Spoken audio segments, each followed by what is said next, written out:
FREEMAN, Montana Freeman, profile of a domestic terrorist organization. The Montana Freeman organization is a domestic left-wing terrorist organization. The base of operations began on a 20-acre farm in Roundup, Montana, and shifted to Justice Township, Montana, a 1,000-acre ranch 30 miles northwest of Jordan, Montana.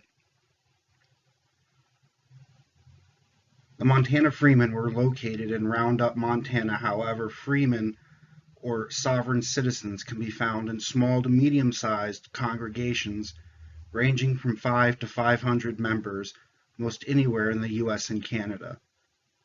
The Montana Freemen claim that people from 46 states have attended their educational schools. Their primary ideology or doctrine is that the government operates outside of its jurisdiction. Because of this belief, they do not recognize federal, state, or local laws, policies, or regulations. The preferred theory as it relates to the origin of the Freeman or sovereign citizen movements tie back to the redemption theory starting in the 1930s, when the U.S. government abandoned the gold standard. Warnings posted on signs surrounding the ranch stated, "Do not enter private land of the sovereign. The right of personal liberty is one of the fundamental rights guaranteed to every citizen. Any unlawful interference may be met with resistance." Montana Freeman founders first came together in late 1994 when Rodney Scourgill and Leroy Schweitzer joined forces on Scourgill's farm. The eventual standoff came to an end on June 13, 1996. Freemen in general have roots to the 1930s. The Montana Freemen are affiliated with Freemen on the Land, the Sovereign Citizen Movement, the Patriot Movement, and Posse Coterminous. Freeman falls into any number of groups or organizations which are ultimately grouped with or similar to sovereign citizens. At the peak of the Montana Freeman standoff, there are at least 40 individuals living inside Justice Township. The original founders of the sovereign citizen movement are thought to be Henry L. Beach and Walter P. Mann. For the Montana Freemen specifically, the founders would be Leroy Schweitzer or Rodney Scourgill. There is not a clearly defined hierarchy or structure to the Freeman movement.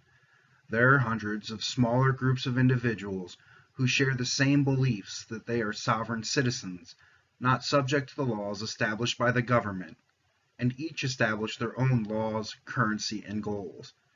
It is very common that the leaders or multiple leaders have attended education sessions held to educate on the beliefs and practices of the freeman, to reject the law of the land, the currency of the land, and how to raise money based on frivolous lawsuits by placing artificial liens against cities, states, and individuals. As many as 40 people lived in Justice Township, consisting of men, women, and their children. White, middle-aged financial failures. The who and why go together. For the most part, individuals were self-recruited. The commonality is that new members were fed up with paying taxes and obeying the laws of a government they felt did not have authority over them. The target of the freemen are those who engage them, or the financial institutions who cash fake money orders or checks, or those who provide loans which relate to the false liens they create. Primary weaponry used would be firearms of any sort with no real preference. They are skillful in manipulating the law and sucking in new followers. Their delivery method would be classified as a paper terrorist. The primary funding source of the freeman is financial fraud. There is really no outward media propaganda strategy. Their numbers are increased by sympathizers who fall for their teachings, which are presented to individuals or groups for a fee. The standoff occurred in Justice Township near Jordan, Montana. It began on March 25, 1996, and ended June 13, 1996. The weapons possessed by the Montana Freemen included AR-15 assault rifles, shotguns, and hunting rifles in every corner, as well as gas masks hanging from the doors. Authorities believed that the Freemen ensconced in the ranch had those weapons and more.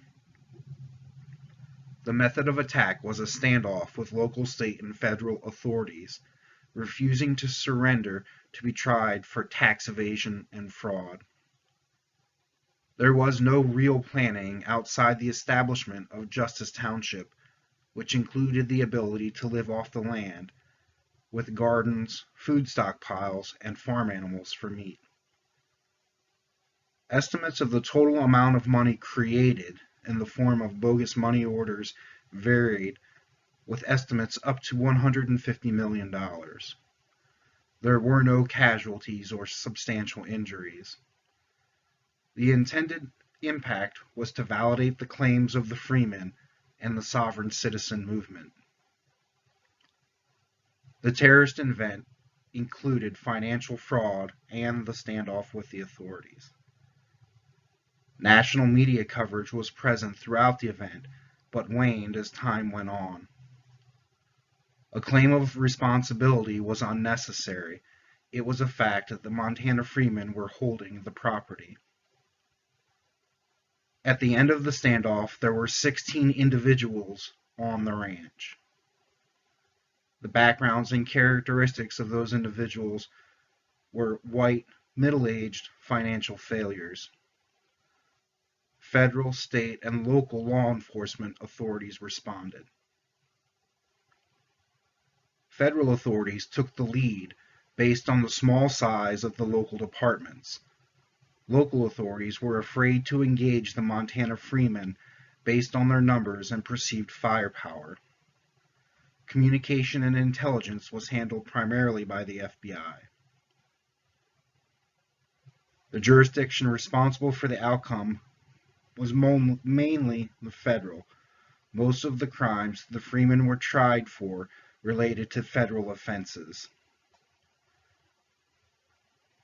Freeman leader Leroy Schweitzer was sentenced to 22.5 years in prison for 25 convictions on a cornucopia of federal crimes, including bank fraud, theft, robbery, firearms violations, and making threats against a federal judge.